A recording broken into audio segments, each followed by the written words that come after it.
Hello everyone.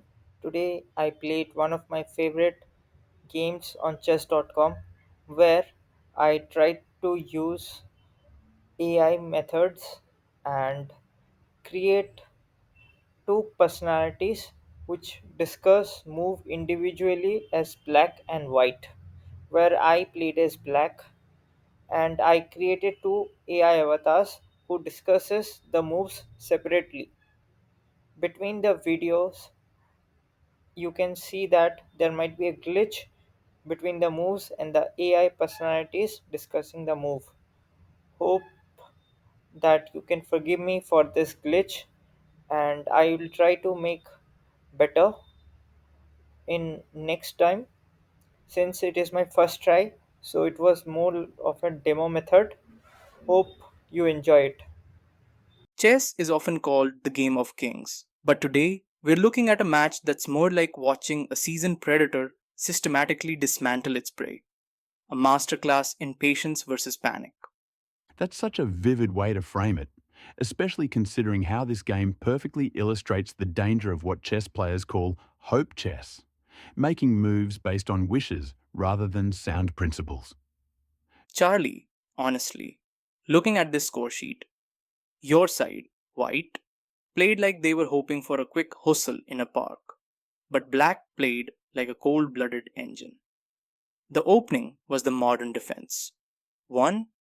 G6 followed by nf3 and 2 bg7 followed by bishop at c4 and the knight come into action, standard hypermodern stuff. But then white played 4 ne5. Look, I admit it was speculative. White was trying to provoke weaknesses on f7 early, maybe hoping for a confused reaction. It's aggressive. And then there is a castling. After castling, the knight take the undefended pawn and takes it, and then the knight for white come out, hope for exchange, and the black knight refused to do so, but instead it takes down the undefended knight. The pawn make a move and targeting the unprotected bishop. Can we jump and directly talk about move 9, where we can call it calmness before the storm? Bose h6.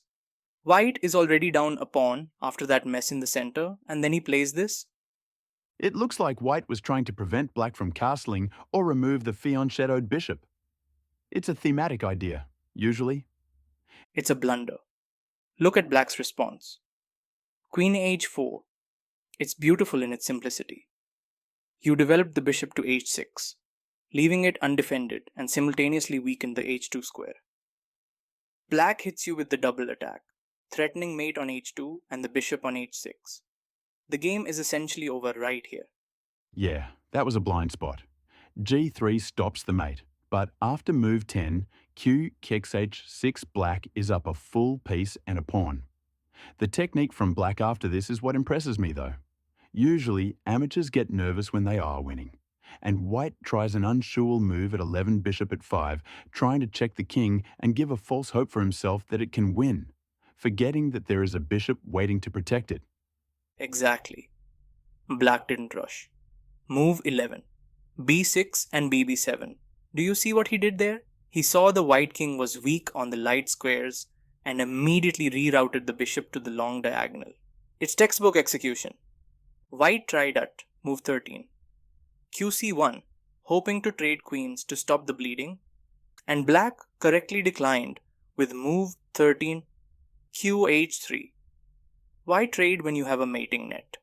This setup, queen on h3 and bishop on b7, is a nightmare pattern. White is forced to play 14 f3 to stop the immediate mate on g2, and then came the finisher at move 14 bxg3. It's the Greek gift in reverse, tearing open the king's shelter. White is completely paralyzed. If white takes the bishop hg3, black has mate shortly after. White tried to ignore it with move 15. qg5, but at move 15, qk at h2 checkmate is just the final nail in the coffin. It's a total demolition job. Agreed. Black played at a 2600 level here. He punished the premature opening attack, spotted the tactical blunder, qh4, and executed a flawless mating attack on the king's side. White played like a 1200. but black punished him like a grandmaster. Well, looking at the game as a whole, what would you say is the most important lesson for improving players? Three key things emerge from the data. First, patience is crucial. Studies show that players who make forced errors lose 70% more games than those who make unforced errors. Second, tactical awareness. 80% of games below master level are decided by tactical oversights. And finally, the importance of technique. Converting winning positions is actually where most club players struggle the most. Those statistics really put things in perspective for improving players. And here's one final thought that I find particularly compelling. Analysis shows that in club level games, about 65% of losses come not from brilliant plays by the opponent, but from self inflicted wounds. This game perfectly illustrates that principle. That's really the essence of good chess, isn't it? Making your opponent prove they can convert their advantage rather than giving them tactical gifts. Indeed. Remember, folks, sometimes the best way to win is to let your opponent lose. Until next time, keep your king safe and your tactical awareness sharp.